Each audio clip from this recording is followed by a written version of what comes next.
So that's some context. So we were one of the districts that closed and stayed closed for the duration and had virtual learning.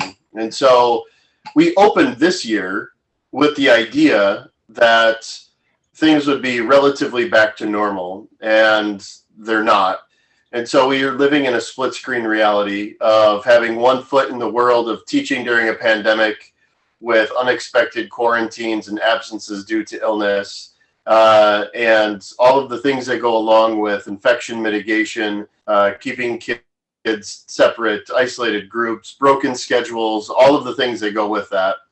And then another foot in, we're going to continue to educate. And so we have a lot of really burnt out staff, boardroom to classroom. And our team burnt out. Our sub fill rate is at 60%. So almost one out of every two classrooms where there's a substitute, it goes unfilled every day.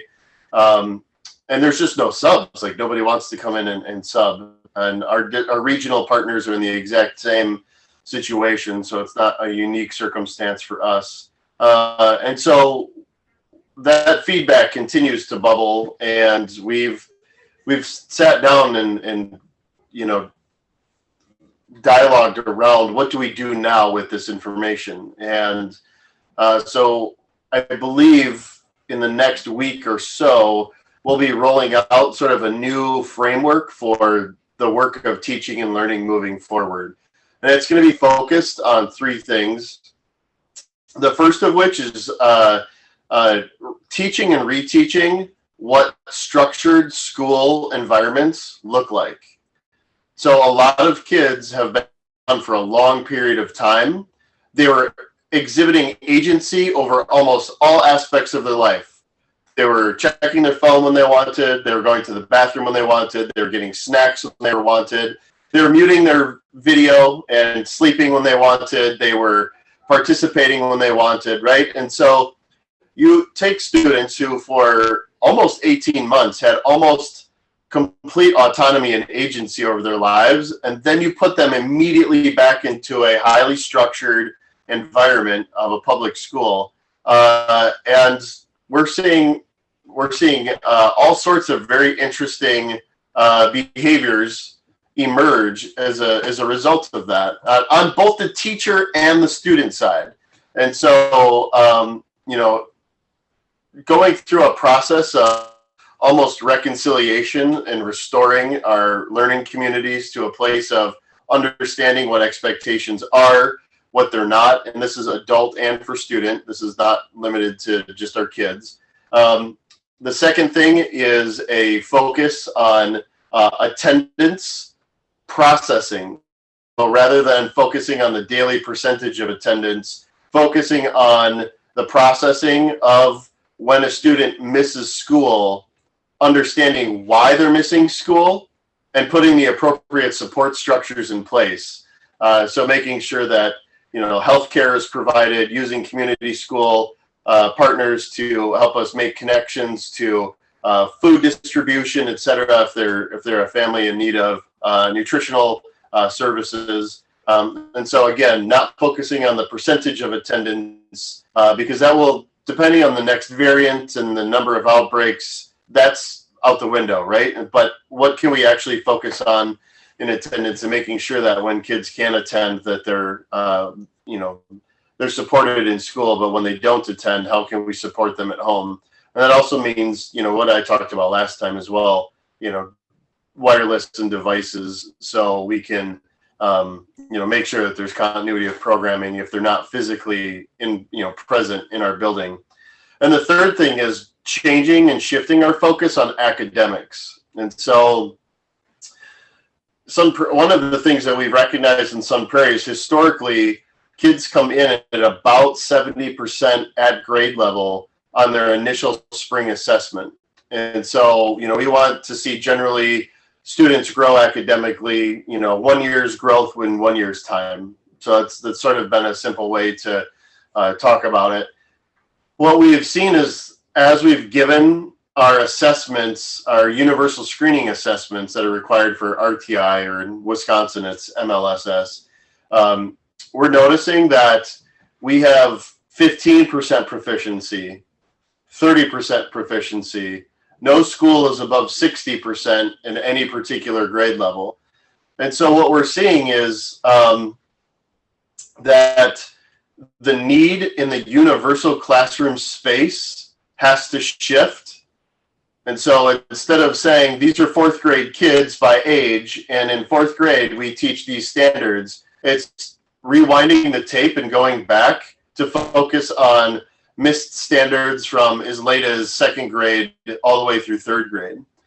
And it's a shift. And what people, I think, generally are not understanding is that if your universal instruction processings don't meet the needs of a vast majority of students, you cannot qualify students for special education programming and services.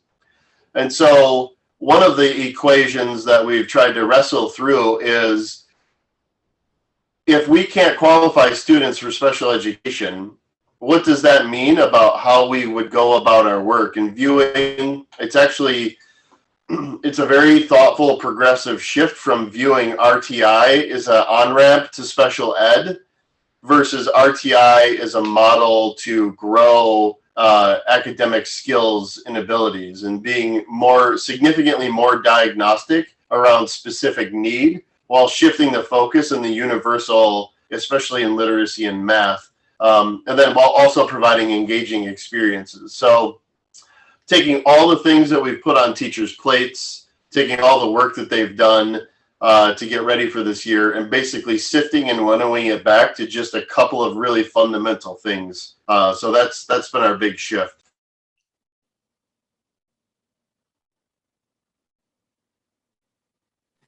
Wow, that's amazing. Here's my question for you. Has your district, was it pretty progressive before the pandemic? I mean, was this attention to looking at things holistically kind of part of the culture of your district?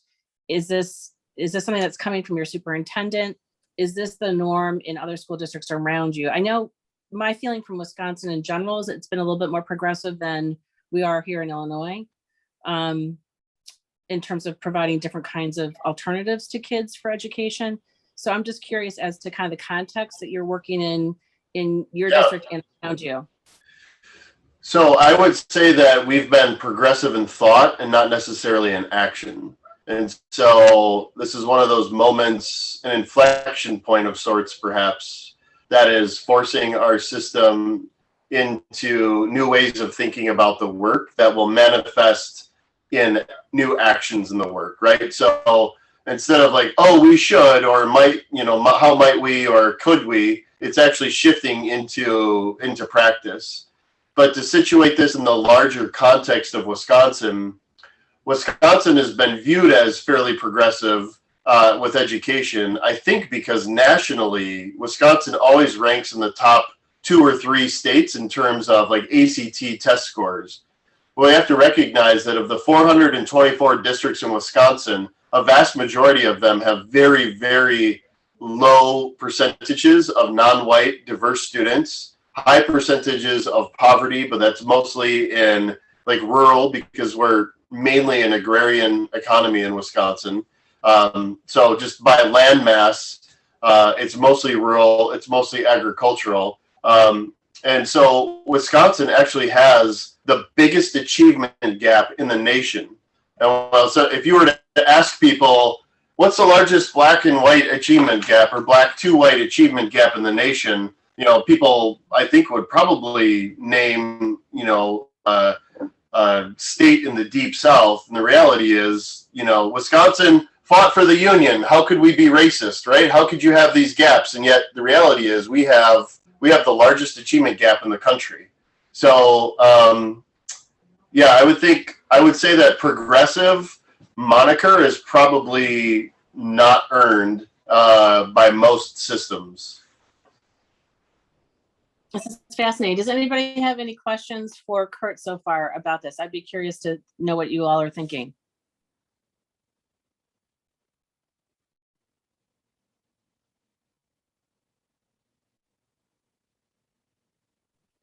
Stunned silence. Okay. Welcome to the few people that just joined us. Ahmed and somebody with a number there. To break the stunned silence, I dare say that he's preaching to the choir. But I think to actually see a school district be this insightful and actually look and they're designing for the problems that they're facing, and how many school districts are actually doing that. I have yet to see very few.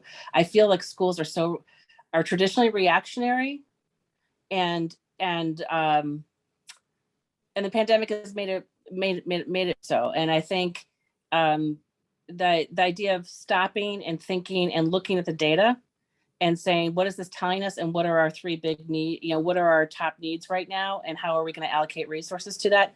It's not complicated, but it's a matter of taking a deep breath and setting that time aside and being really thoughtful and intentional.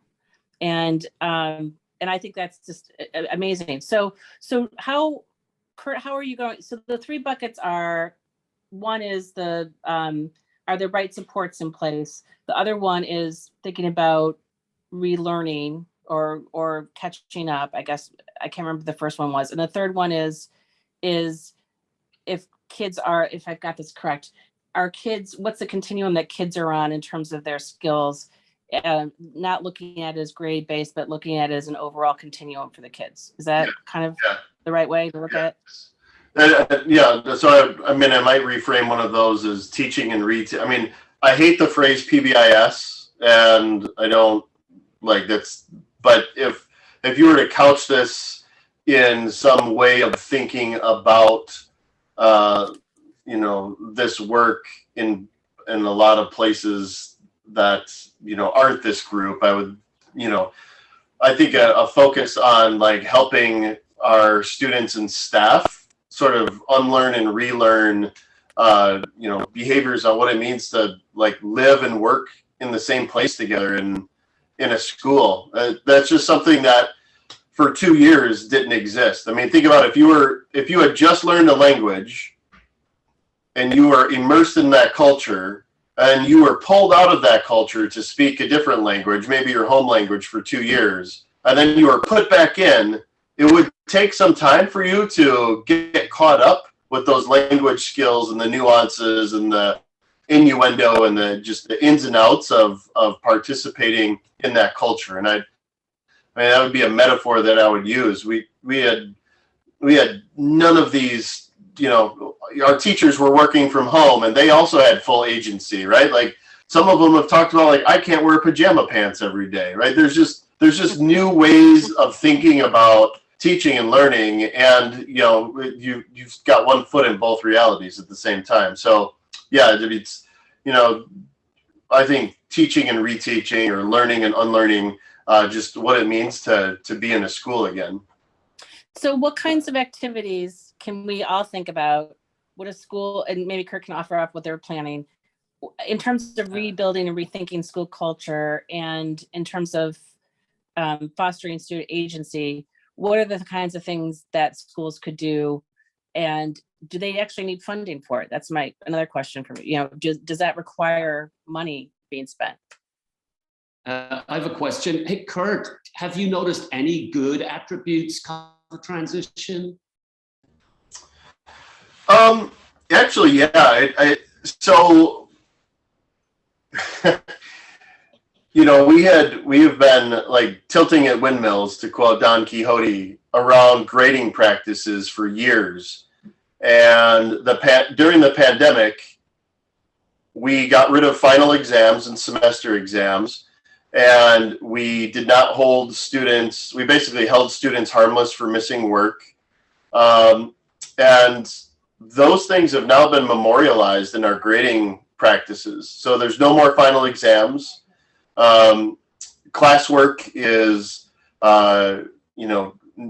we're getting rid of like the zeros in grade books, and we have several teachers that during the pandemic we worked with to focus on essential standards to narrow down the scope of their curriculum. And that work is also spreading. So we now have organically cohorts of staff chasing basically the equivalent of mastery transcripts and mastery grade books. And those are the types of things that just were born out of necessity to manage what was happening in the pandemic. They're able to look to much further, more progressive school systems and teachers as, inspiration for that work. But now it's like, oh yeah, we can totally do this. Why didn't we do this before? But when it was coming from the district office and district administration and school administration even saying, why don't we consider this? We should look at this. It was, no, we can't possibly teach our practices. But now we see that our teachers have come to that conclusion themselves. And the knowledge of that work is much more distributed and much more effectively done than had it been a mandate from on high. So, there are some very, very positive outcomes that have come from this work. Right. I'm adding some of these things to the Padlet because they're not, it's not necessarily funding, it's just ideas. I'm changing, any ideas that kind of come out of this conversation, I'm just going to throw in here as our note-taking tool. So I just added to academic learning, narrowing the scope of curriculum, eliminating penalties for late work, for teachers, leading teachers to realizations as opposed to mandates, I guess. How do you lead a horse to water and make them drink is part of it. I see that you're saying restorative practices. That's something else we can add to this. What else? What kind of restorative practices are you guys doing, out of curiosity?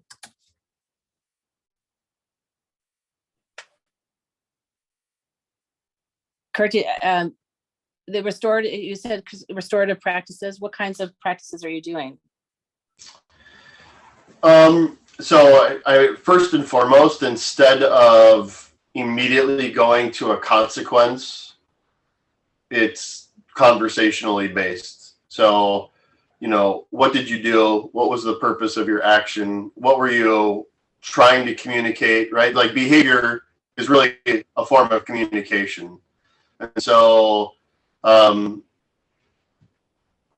you behave the manifestation of your behavior is really an attempt of a different sort to communicate what's actually going on. And so, working to uncover that, right, to, help teach, self-reflective, self-actualizing type skills.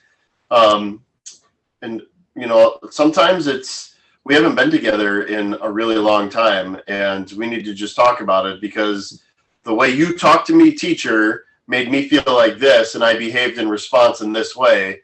And, sometimes the teachers are also unaware, like, because I'm no longer behind a screen, there are certain things that I'm doing that are, pressure points or pain points for kids.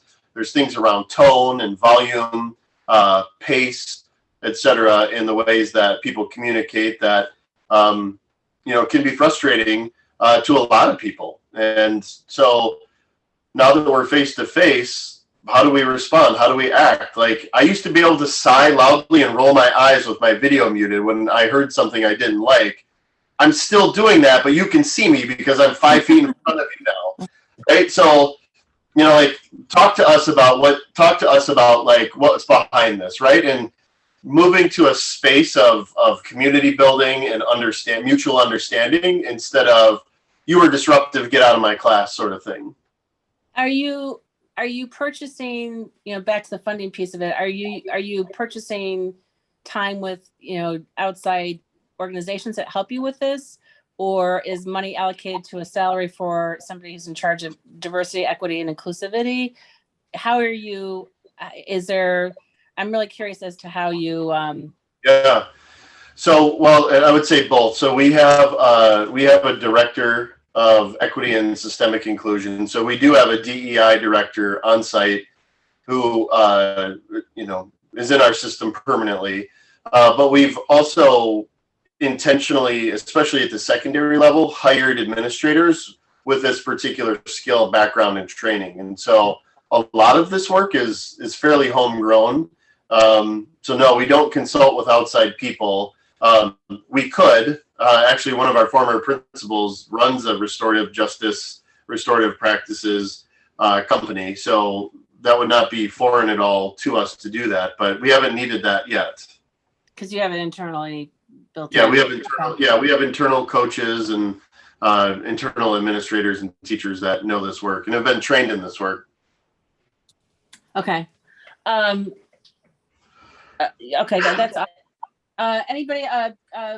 Alice had a question too. She said, in general, and I think this probably goes to some of what you've already said, does the professional development for your teachers change with these 3 objectives that you guys have set for yourselves? And is there, and I guess my question on top of that too would be, if teachers, if you haven't been in school together for a long time, what does it look like to help teachers reacclimate? Those are 2 really great questions. Professional learning wise, we're going to really start homing in on a focus on identifying essential standards. We have a framework and a process for that within our system. And it's been assigned mostly to the Coalition of the Willing, who have been looking for those types of experiences. But now that that's grown, we're going to expand that to be, I think, fairly system-wide across all of our teaching staff. And we have time baked into calendars, staffing calendars that allow us to do that. What was the second question? I guess it was just how is professional development in general going to change in light of those 3 pillars that you identified? You got the time built in, and then I was asking in general, like, how are you going to, if teachers haven't been together in a long time, how do you facilitate the culture of them? I don't know, kind of bring everybody back and have touch points. Yeah, so you yeah. have where they're going. I'd like to unpack that a little bit here locally for us. And, I see things on social media and on the news about, teacher retention and burnout. And, we're not immune to that at all. I think what's behind a lot of this work on focus on just a few important things is to essentially tell teachers, you have permission to focus on nothing else but meeting the needs of the kids who are right in front of you. And don't worry about the test scores. We know that, 60% of the kids in your class are behind grade level. That means that you at the universal instructional level, you have to focus on a span of skills that is significantly greater than you've been used to. And also, because we can't qualify students for special ed anymore, they're all yours. There's no more. There's no and so stop worrying about the test scores and worry about the kids who are in front of you. And saying the quiet parts out loud and helping teachers understand that the shift in thinking. And even though we've never said in our system, focus on the test scores, that's still a mental driver for so many people. And no, we're not going to tie your evaluations to test scores. We're not going to tie your performance to test scores. This is really about meet the needs of the kids who are immediately in front of you. So, I think it's just saying those things and then also living them out and proving them. We're not really going to focus on the test scores. We're going to focus on each student's individual level of growth. And I think that starts with knowing that if the climate is not right in the classroom or in that kid's life, it's really hard to learn or to learn the pace that we want kids to learn at or what we expect, I guess. And so setting that foundation, it will pay off in the long run too, I think. I mean, I think that's, if you don't have that trust with the kids, particularly, I think it really is hard to make things grow in a classroom. I was in Alex, maybe you have some thoughts on this too. I don't know if you were at the first conversation. COSIN has this, and next year, all of you should get involved with this, has this K-12, it's a outgrowth of the Horizon report that used to exist. And they bring together people in an advisory board and identify the challenges and themes that are going on that people need to pay attention to. And there's a kind of an initial list that we whittle through. We meet once a week. There's a discussion board that kind of goes along with it. And so the first meeting was this week, as far as I could tell. And in my group that I was assigned to, somebody from Houston, I think it was, said that they had the largest amount of teacher retirements ever last year. And so the things that you're saying resonate from that discussion. Also, people are seeing kids kind of bouncing off the walls too, particularly with younger kids and their development, not knowing how to play well together and that kind of thing is still a challenge. There's some repercussions in terms of like the social emotional growth of kids. So Alex, did you go to that meeting? Have you been looking at the boards at all? Any other things you'd add to that from that report, from that process? No, I actually didn't get to make the meeting because of some other prior commitments. So I'm hoping to catch up with the discussion boards this weekend. But Yeah. I can tell you again from other discussions I've had, the whole concept of I'm done in the teacher community is resonating all over the place. That and I'm not paid enough to put up with all this, and I'm going to the ed tech world. Really? That is a huge piece of what, in talking to a number of people that I've been seeing in terms of, again, just the ed tech world. It's paying better. You don't have to deal with a lot of the other pieces. So anyone with technical competency or scientific competency is being actively recruited. And I heard that at this meeting too, that IT staff are being poached. Oh yeah, it is almost next to impossible to fill a number of positions now at schools. And if you it's almost shocking. To look at we hired for an instructional technologist this summer that was, sort of entry level and tied to the library, and the number of ghostings we got on legitimate candidates was incredible. Like, So we would read even through recruiters. Like, that was anyone with the degree match almost wouldn't respond through boards, through recruiters, through anything else. We didn't end up with a good candidate, luckily, but it was the first time I've ever been really felt ghosting from multiple candidates. So could this ESSER funding be used for recruitment of staff? Do we know that? I haven't read anything that says we couldn't use it to pour money into HR search processes. But More. Yeah. Yeah, ultimately paying people more creates an equity situation for the people currently occupying those roles, and a long-term sort of funding Sustainability. Yeah, post-retirement benefits, all of those things would compound over time if we just paid people more. And to be honest, for us, it's not been, for the teachers, it's not been about paying people more. It's about the work, and it's about the broader political narrative around the value of teachers. And so, in the last year, we've gone from teachers are our heroes to, the school board members having their lives threatened, and, teachers being called the devil and socialists and Nazis because they're asking their kids to mask up, right? Well, there's a broader narrative around what it means to be in education now.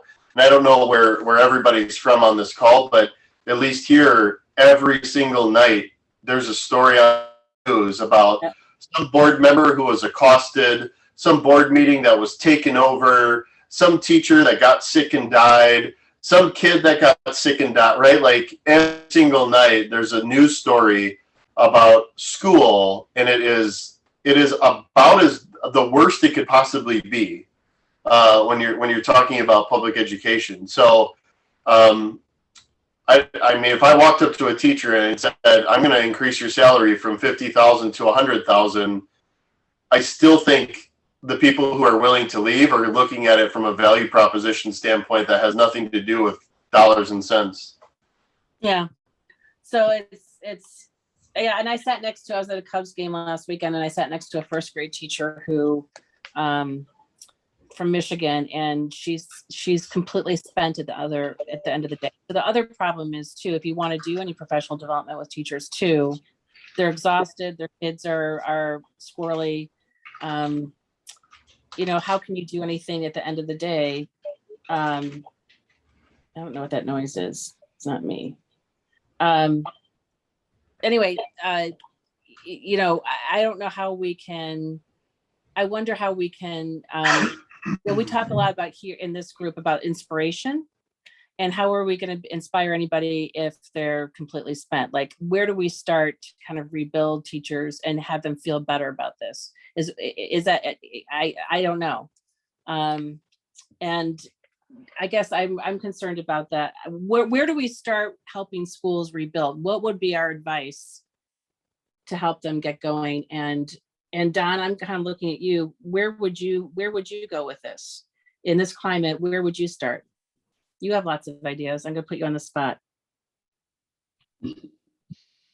Well, I think and Kurt is saying it again, like reframing the amount of content that you normally would, like the big focus is on content in most topic areas in school. So like, just really thinking, well, why do you have to have all this content? This thing that you hear, I didn't finish that chapter in that book type of thing.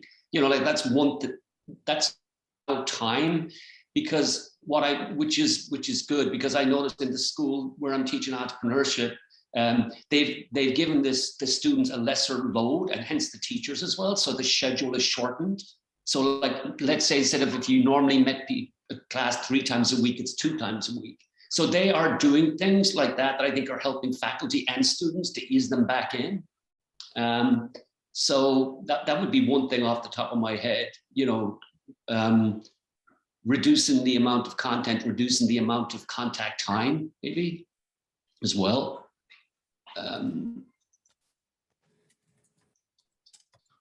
Is that what you're asking for, Lucy? Ideas? Yeah. But yes, it's totally what I don't mean to be silent. I'm typing. I'm adding it to our list of things. Yeah. So I think redesigning the schedule, which means more personnel probably too. If you're, I would think. So redesigning the schedule, lowering the or modifying the amount of the content. But like what can we do in terms of how would you redesign it so that teachers would feel better about their situation? Well, if that's what we're worried about.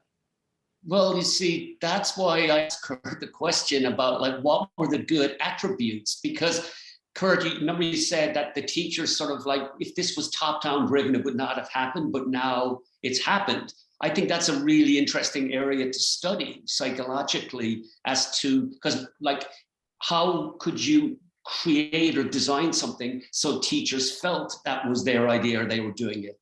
Because that's sort of what happened, Kurt, right? With the, right?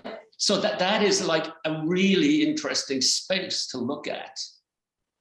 And thanks, Kurt, for telling that story, because that's now I'm focused on this space and hopefully things will come from it, but I hadn't thought of it said it.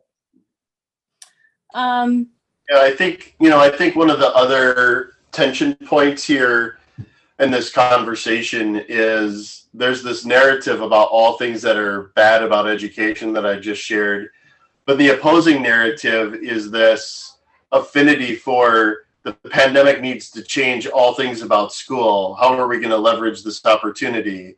And I think that's very, very overwhelming for a teacher to constantly be hearing when they can't see themselves in either space anymore.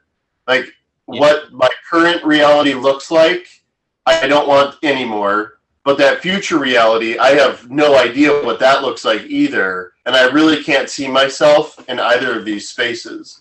And then so I think the rhetoric around what has the pandemic changed? What have we learned? How do we keep those things going? How do we change schools permanently for the better? You know, a teacher who's doing the work on a day-to-day, and my wife is a teacher in the system in which I teach. So like this is a conversation we have on our walks every night. When she has her kids in front of her every day, she's doing the work to bring, a degree of improvement, and, like she's trying to, make these kids' lives better through her work. And so she doesn't see it as work that's not good enough. Right. And so even that rhetoric around the hopefulness of the future of education, when it's heard by teachers, they're hearing like, okay, what I'm doing isn't working. Like on a day-to-day basis, I'm being told it's not working. Then, right? Like, so that's just a really, really hard message for people who are actually in the classroom to hear.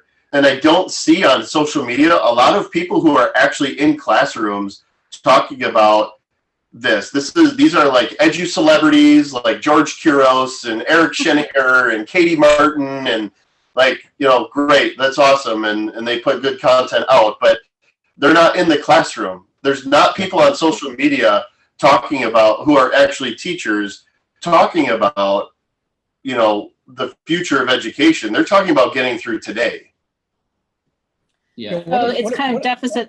Go ahead. One of the analytical tools we might think about using are looking at, one of the things we look at is, hey, this such and such teacher left. Like we had one of our first grade teachers leave to go to work for Teachers Pay Teachers. And she was really having a lot of anxiety issues while she was here. And I see the picture she's posting now, and it's almost like a different person. But rather than looking at that, why don't we maybe flip it and look at the teachers, the vast majority of teachers who haven't left, and ask them the question, why are you still here? What keeps you here? And maybe look at those factors and say, okay, this is what keeps a teacher in place. This is the sort of satisfaction a teacher gets out of things, and maybe grow those factors. And it might be, I haven't done that. I haven't asked those questions, but it might be a reasonable approach to at least analyzing the problem we're having.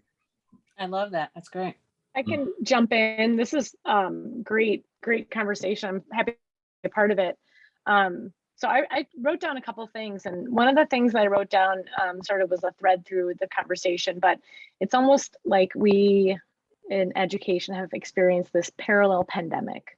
So the pandemic and all the consequences that have affected education are one thing, but I think part of what we're realizing is that education as an industry is not fit right now for what's required to be innovative, to be nimble.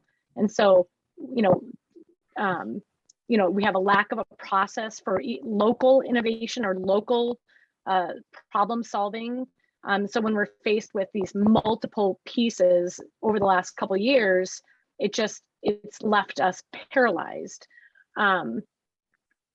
So one of the things that I focus on in my work is that like teacher agency and that teacher ownership, that grassroots solutions, but that has to be a process and an approach that is embraced by building or district leadership.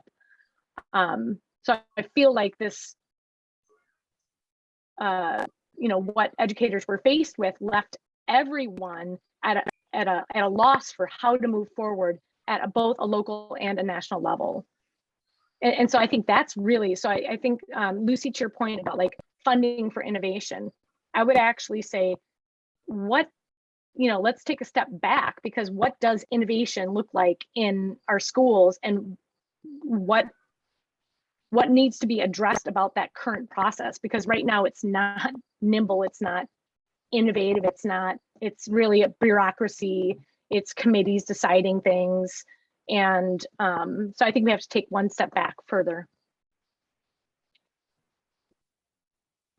I'm in agreement. I don't see in my own kids' experience, and I just talked to somebody at my former school yesterday. It's a continuation of last year, and I think people are thinking, well, we'll get through this and then we can innovate, as opposed to. And I think that also, to Kurt's point, my previous school did an exercise at the end of the year last year about taking stock of what changes have happened that we thought would be that we would want to stick with. One is like, virtual open houses and things like that. And so I think it's almost deficit thinking for teachers, to what Kurt's saying, to say, well, let's, I don't know, to kind of think like we need to do more on top of everything. Right. And so the leadership, and also to Kurt's point too, about people being in the classroom. I'm glad I've been in the classroom, at least for the last 3 years, to kind of see all the changes that were going on. It's hard if you're not in a school to realize the depths of what people are feeling. And I think that this edgy celebrity stuff, I think they're a little slightly out of touch as well. And it's I don't know. I think they're trying to be helpful in the best way that they know. And so, and to try and inspire people to keep going. And maybe that works for some people, but I think the other realization I've had after consulting for a long time and then going back into a school and now out again, is that the people, particularly the really good teachers at the school that I worked at, everybody was good, but like the really kind of interesting, the ones I found fascinating were the ones, they're not necessarily interested in the external stuff. They're not out on Twitter, singing their praises of everybody, of themselves or whatever. They're focused on the kids. And so it's interesting to me, like that's a whole other conversation about edgy celebrities, who gets to be an edgy celebrity. Because I think that there are a lot of people who just don't care about that stuff and consequently are focused on the kids. Anybody else want to add to that?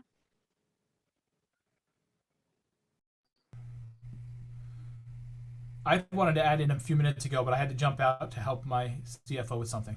I don't know how far we got, but the question that you asked, Don, of sort of where do we start, I think Curtis hit it on the head, and this is one of the things that has me most thinking about the roles of different schools and schools with different abilities. I think we have to sit down and sort of reevaluate what is our purpose as a school. Because schools that are sitting there as with teachers who all we do is teach to the test, and we try and make sure that we guarantee that we've got enough kids passing to ensure our minimum funding so that we all keep our jobs, that's no longer fulfilling enough for people anymore. And that's no longer a reason for a school to exist, because now it's just a daycare center for people. And that's why we went from heroes 18 months ago for trying to keep kids busy and active and still learning, to why can't you just take my kids back so I can go back to work? And that we've now almost completely lost that, to me, that deeper connection to why an education is important and why learning is important. And I think schools that are stepping back to do that ideation of how do we put our unique proposition, how do we put our unique branding, our unique purpose back into our community, is the key to having a successful school again, and the key to having a successful learning environment again, in that we need to be creating that reason for being. We're just, to me, the biggest sadness to me of the whole pandemic situation is that we've gone back to essentially being considered a daycare center for many locations, from many parents, just get them back into where, we can go back to work. They just have to go to school. And the deeper connection to why they're coming back to us, why us specifically, as opposed to just some place that's going to watch them for 8 hours, is lost. And we need to, I don't know how we do it across the board, but that's what we need to to me to get back? Two things I think about. One is I feel like schools have try to do too much. And I think kind of whittling down, and again, like with the curriculum and everything, whittling down the kinds of programs that we do, I think would help a little bit. But also, to the branding piece, I think effective school leaders have gotten ahead with the messaging and have set the tone for their schools and their districts, so that they're managing the expectations of the parents. And that started long before the pandemic. I think there have been people who've done that. I think of like particularly Barrington school district here in Illinois has been very innovative. And I think they have a new superintendent now, but the previous superintendent really kind of built this ship and communicated and articulated all the time what they were about and went back to their mission.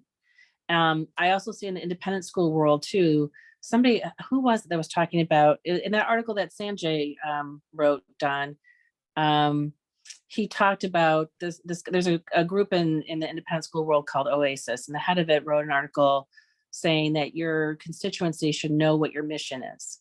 Yeah. Should know what your mission statement was. And I thought that was fascinating. And I don't think at my previous school, the parents could tell you, they could probably tell you some elements of it, but could they touch deeply? And I think that goes to Alex's point here. No, that they were three great articles. He was the stuff that he said. I mean, I'm thinking he'll be run out of the United States. He was so bold in going after NAIS, the one that leads the independent schools.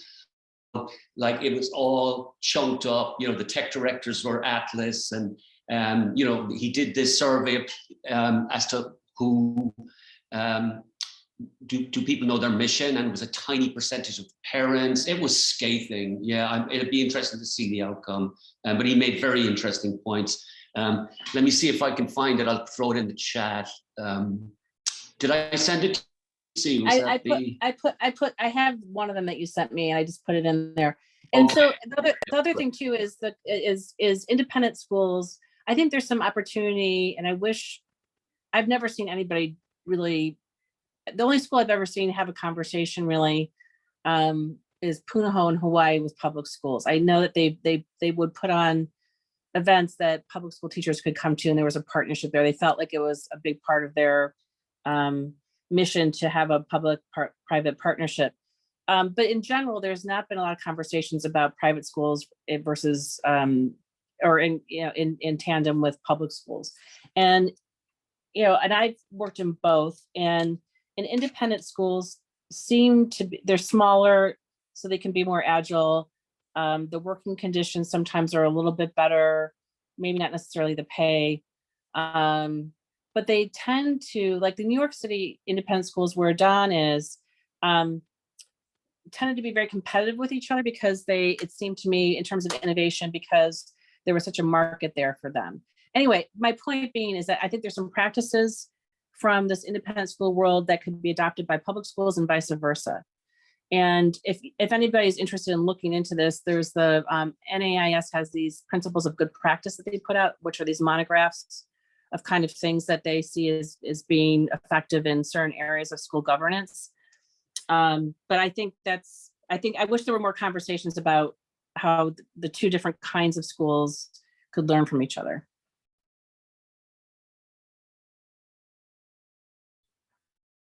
Lucy, I'm going to have to go. I've got something else on, but I think everybody needs to go too. I didn't realize how long we went. So this didn't necessarily go as exactly as I intended this week, but that's okay. I think we had a really good conversation. And Kurt, thank you so much for sharing everything. You're our guinea pig right now, because most of us are not in a school. So I appreciate that. Thank you. And let's keep thinking about, in the back of our minds, let's keep on thinking about what are some of the takeaways. And I don't know how it could influence our work in general, but I think it feels to me like the message is from all this, for me, is being mindful of where people are at, and I think it would be really interesting to develop some processes for helping schools kind of think through some of these points that we've made today, or that we've come to today. So just keep thinking about it, and we'll go further with that. Next week, we're going to have Kelly Gray here, who's a member of our group. She is the assistant director of the design lab at Barnard College, and she's a former student of Don's. And she did a project where the summer where they did professional development with teachers and the New York Park. I don't know what you call them, New York parks there. Is it public park system? I don't know what it's called. Do you know what it's called? Don? I can't hear you. Anyway, so Kelly, it's the city parks. So it was City Parks. yeah, but particularly focused in Harlem. Okay. And one of the teachers that participated in it is going to join us as well. So Don's going to interview them next week. We're still looking for more topics and more things to do in future conversations. And I think in the next week or so, I'm going to be kind of plotting that out. So if you have ideas, shoot me an email. But I know it's late, it's Friday. Thanks for coming, everyone. And we'll see you next week, hopefully. Take care. I'm going to Cheers, stop everybody. recording. I'll be here.